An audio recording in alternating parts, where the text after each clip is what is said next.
Hello everybody, welcome to my How to Play videos, a series that focuses on me giving you a few personal pointers that really boost my gameplay on Gears of War 4. Today's video is focused on King of the Hill, one of the most demanding and dynamic game modes to play at any level. So the impact of these tips will be largely based on your individual skills, but should improve your general awareness in any team as well.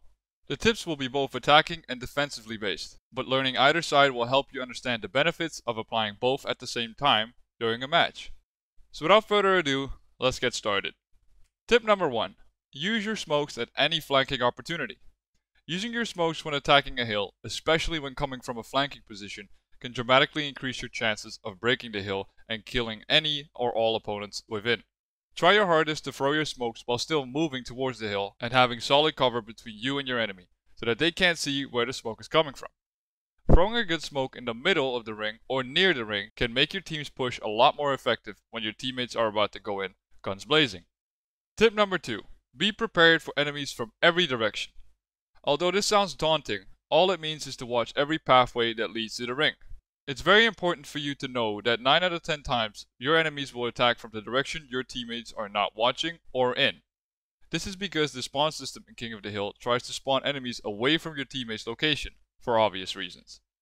It's crucial you watch these directions at all times, so you're not wasting your time staring at the floor or the back of your teammates, wondering where the enemies are. A personal preference of mine is to use TACOM to get an idea of where my teammates are in relation to the ring, and adjust accordingly by trying my hardest to fill in the gaps they leave in the defense. Tip number 3. When attacking a hill, find out the weakness and exploit it. Many a times when playing King of the Hill on any map, you'll find that certain rings are very tough to break due to their surrounding cover and enemies' positions. And sometimes it's better to get behind the enemy by throwing a smoke and running past the hill, so that you can attack or distract them with your team from all sides. Remember when I mentioned that King of the Hill is dynamic in nature?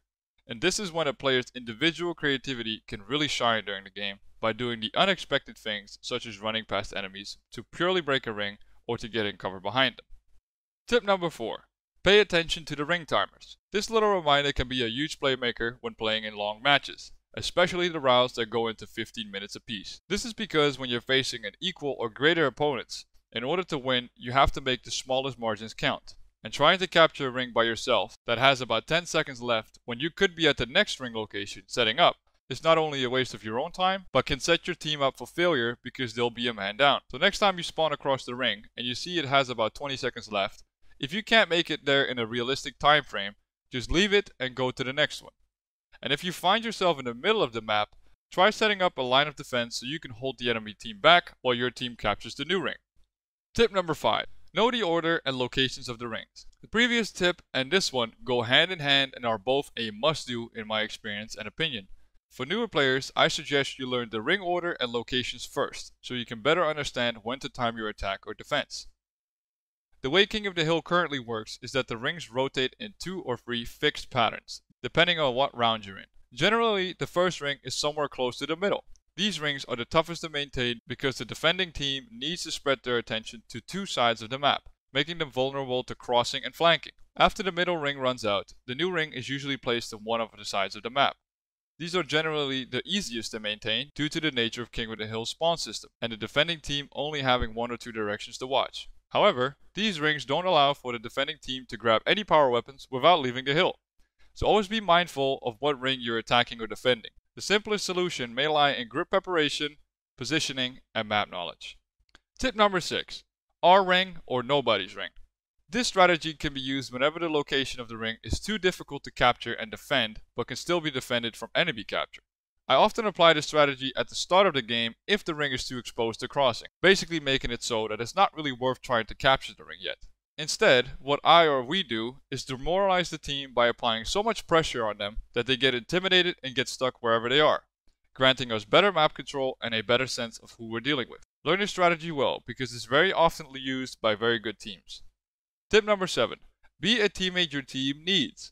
Rallying behind your teammates whenever they need you is a great morale booster, no matter how skilled your team is. If you show them you have their back, you're showing them that you fight or die together, and not alone. Let players steal your kills to protect themselves or give the impression to the other team you're a force to be reckoned with, and that you leave nobody breathing for longer than a second. Even the newest recruits amongst you should appreciate and replicate these things and not get caught up in kill death ratios or scores, but instead focus on what it takes to get the win, together as a team. Tip number 8, communicate. Whether you have a headset or not, you must always communicate. Spotting is a great way to let your teammates know where the enemy is coming from and are either moving to engage them or simply making an effort to spread awareness. If you do happen to have a microphone and want to use it, but you don't know how to properly spread the information, all you have to do is spot the enemy and call out how many there are. For example, if you see about 3 enemies and you spot one of them, all you have to say is at least 3 on the mark. And this should do the rest for any capable and listening teammate. So there you go, a few helpful tips and guidelines to take your King of the Hill skills to the next level. Keep in mind that there are many sides to King of the Hill, so try to never stop learning. If the video helped you out at all, please make sure to drop a like and share it with your friends. Also make sure to subscribe for future content. It helps out a ton. My name's Dutch and I hope you have a great day. Take care and good luck.